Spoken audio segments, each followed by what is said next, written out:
Well, and I think I talked to I don't know if you know Caden Love is. I Oh talked to yeah, him yeah, a great guy. few months ago. But one of the things he said that just kind of stuck with me is it used to definitely be like you indie published if you couldn't traditionally publish. Like it was kind of more of a taboo, like, oh, you indie published because you just weren't good enough.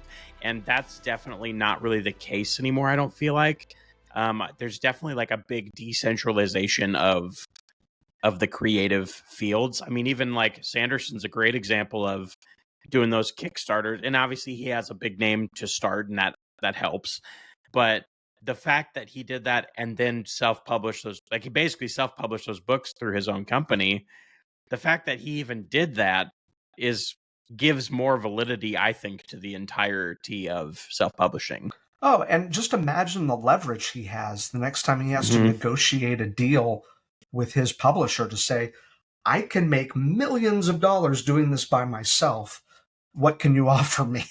you know, Yeah.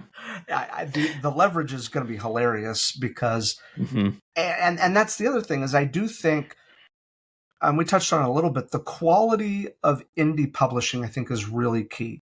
Yes, Mm-hmm. because you've got thousands, if not tens of hundreds of thousands of people publishing every year, um, there is going to be a vast majority of that that is just not good. And Mm-hmm. yeah, you will have some traditionally published books that are equally not good, but I think your hit rate is probably still better with traditionally published books. But now that you're having indie authors that have professional editors, Mm-hmm. I had a developmental editor, I had a proofreader, I had a line editor. These are people that I paid to go through the book. I've had beta readers. Like I've gone through the same process that a traditionally published author has gone through. And I've been writing in a serious capacity for about 2 decades now. So yeah, I would say that, my goal was to create a book that could hold its own against any book in the market. And that doesn't mean that everyone's going to like it. But what I'm saying is the quality of indie books in general is getting better. And as certain stars kind of rise out of the indie world, I think you're going to find a sort of sub industry that will be highly Mm-hmm. respected and profitable for people. Yeah. Yeah, I think so. I think that people really I think the other part too is that especially, and I've heard like Sanderson's talked about this, but every person I've talked to so far and doing this podcast has basically said having that control is very big.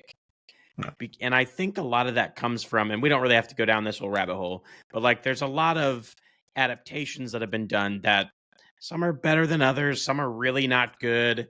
You hear horror stories of like they bought this property and then they just did it, they didn't use the author's input at all. And I think there's a lot of people now that indie's becoming more easier and more accepted. I think a lot of people are like, well, I don't want someone to mess with my work. Like, I don't want them to just.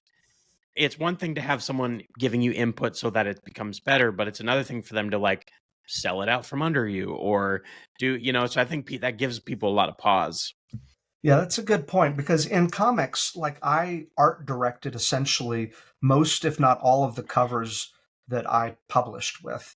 So while I had a publisher, they were really looking to us to see, okay, show us kind of what you're thinking for the cover, for the marketing, for how you want to do this. And so I'm collaborating with the artist on some ideas that we have, and it comes out and we're happy with it. And I joked that I left comics because I wanted to have a little bit more individual control.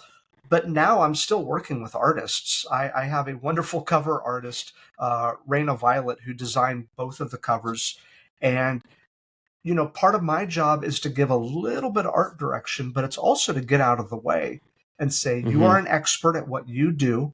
You know what looks good. I'm going to give some feedback, but I'm also going to get the hell out of the way so that you can produce something that is consistent with the quality that you're known for. And so it's always a collaboration, whether you're working with Random House to create that cover or you're working with me. You're still working with talented designers. And I think it helps. Some writers, I think, have a better eye for design than others.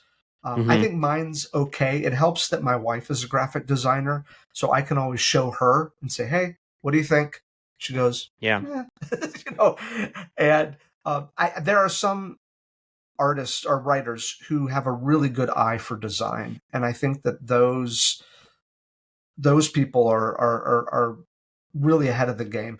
Brandon Sanderson, I love the art because when you're working with the artist that he works with, oh gosh, I can't remember his name. Oh yeah, I just saw what the new Yeah, release, and now I don't remember what it is. But yeah, but yeah, I think that the artist is so good that I think it's hard to go wrong. But at the hmm same time, I don't know necessarily if Brandon Sanderson gives great direction on what to put on the cover, because sometimes I look at the subject and I'm like, was that really the best moment from the book? Like, did it? And it's kind of hit or miss. Like, I think some of the covers are yeah, better than others, but also on the most recent cover for Wind and Truth, I thought the title treatment was way too large. mm, It kind of blocked yeah. out a lot of what was really cool about that cover. And I'm like, well, where's that? It's probably coming from the publisher, but I'm wondering, like, Yeah, where that's I coming agree. from.